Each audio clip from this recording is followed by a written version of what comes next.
কলেজের গেটের সামনে দাঁড়িয়ে আছি। মনে এক অজানা ভয় কাজ করতে লাগলো। তারপরেও কোনো মতে একটা দীর্ঘ নিঃশ্বাস নিয়ে ভিতরে যেতে লাগলাম। গেটের ভিতর যেতে লাগি আর ক্যাম্পাসের দিকে যেতে লাগি।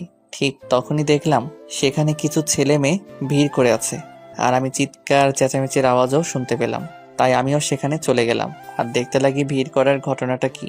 আমি ভিড়ে গিয়ে দেখলাম একটা মেয়ে একটা ছেলেকে সজোরে থাপ্পড় দেয় আর ক্যাম্পাসের সমতল ভূমিতে ধাক্কা মেরে ফেলে দেয়। আরো দেখলাম সেখানে কিছু ছেলে পেলে আছে যাদের হাতে হকি স্টিক। ছোট লোকের বাচ্চা, তোর সাহস কি করে হলো আমার মুখে মুখে তর্ক করার? আমি একটু টিচার রুমে আমার কাজে যাচ্ছিলাম, তখন তুমি আমাকে বলছিলা ক্যান্টিন থেকে নাস্তা নিয়ে সোজা তোমার টেবিলে দিয়ে যেতে, কিন্তু আমার আগে টিচার রুমে কাজটা শেষ করতে হবে। আমি অনেক তাড়ায় ছিলাম, তাই আমি সেখানে চলে গেছিলাম। প্লিজ অরিন, আমাকে ক্ষমা করে দাও। তোর সাহস তো কম না, আমাকে তুমি করেও আমার নাম ধরে ডাকতেছিস? এই ছোট লোকের বাচ্চা, তোর সাহস তো কম না। এই তোরা এটার হাড্ডিগুলো ভেঙে দে। বলতেই ছেলেগুলো সেখানে পড়ে থাকা ছেলেটাকে মারতে লাগে।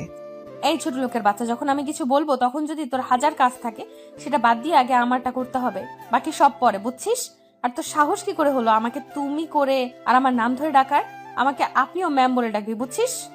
মেয়েটা কথাগুলো বলল, কিন্তু ছেলেগুলোকে মার থামাতে বলেনি। সেখানে থাকা সকলেই সেই দৃশ্য উপভোগ করতে ব্যস্ত, কিন্তু কেউ সামনে যাচ্ছে না। ঠিক তখনই কলেজে একটা গাড়ি আসে আর সেখান থেকে একটা লোক এসেই মেয়েটার কাছে যায়। অরিন, মা আমার, কি করছিস তুই? ছেড়ে দে ছেলেটাকে। দেখ মার খেয়ে ছেলেটার কি হাল হয়েছে, আর একটু মার খেলেই মরে যাবে। আব্বু, এই বেয়াদব আমার কথা না শুনে আমার মাথা খারাপ করে দিল, সাথে আমার মুখে মুখে তর্ক করেছে সে। আজকে ছেলেটাকে আমি উপযুক্ত শিক্ষা দিব, যাতে নেক্সট টাইম কেউ এমনটা আমার সাথে না করে। লোকটা কোনো মতে ভুলিয়ে ভালিয়ে মেয়েটাকে নিয়ে যায়, আর ছেলে পেলেও সেই ছেলেটাকে মেরে আধমরা করে ফেলে যায়। আমিও দৌড় দিয়ে সেই ছেলেটাকে ধরে উঠাই। দেখলাম অতিরিক্ত মারের কারণে ছেলেটা অজ্ঞান হয়ে পড়ে। ভাই, একটু সাহায্য করুন, ছেলেটাকে হসপিটালে নিতে হবে।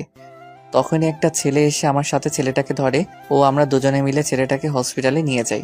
ডাক্তার এসে ট্রিটমেন্ট করতে লাগে, আর আমার সাথে আরেকটা ছেলে আসছিল, সেও আমার পাশে দাঁড়িয়ে আছে। ভাই, ছেলেটাকে এইভাবে মারলো আর কেউই বা এগিয়ে আসলো না কেন?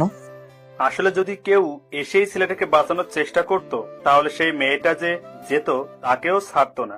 সে একা না পারলেও তার কিছু বড়লোকি ফ্রেন্ডের দিয়ে যে বা যারা বাঁচানোর জন্য যেত তাদেরও ছাড়ে না মেয়েটা, যেমনটা দেখলেন।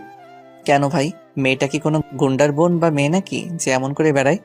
না ভাই, তবে টাকার ও পাওয়ারের অহংকার করে এইসব করে বেড়ায়। বাহ, তো মেয়েটা কি কোনো বড় লোকের মেয়ে নাকি? হ্যাঁ ভাই, বড়লোক বলতেই পারেন, তবে শুধু বড়লোক বললেই না। মেয়েটার নাম অরিন। মেয়েটা আমাদের এলাকার এমপির একমাত্র আদরের মেয়ে, তাই তার বাবাও মেয়েটাকে সকল স্বাধীনতা দিয়ে দেয়, যার ফল আমরা ভোগ করতেছি। তাই মেয়েটাকে সকলের এমপির অহংকারী মেয়ে বলে, কারণ তার বাপের টাকা ও পাওয়ার দিয়ে আমাদের উপর রাজত্ব করে বেড়ায়। কিছু বললেই মেয়েটা খেপে যায়, আর মেয়েটা যাই বলে আমাদেরও তার কথা মেনে চলতে হয়।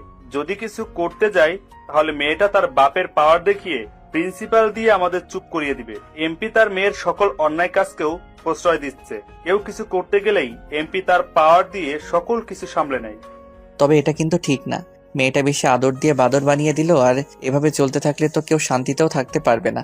টাকা আর পাওয়ার আছে বলে এসব নিয়ে অহংকার করতে হবে, এটা কোনো কথা? কিন্তু ভাই,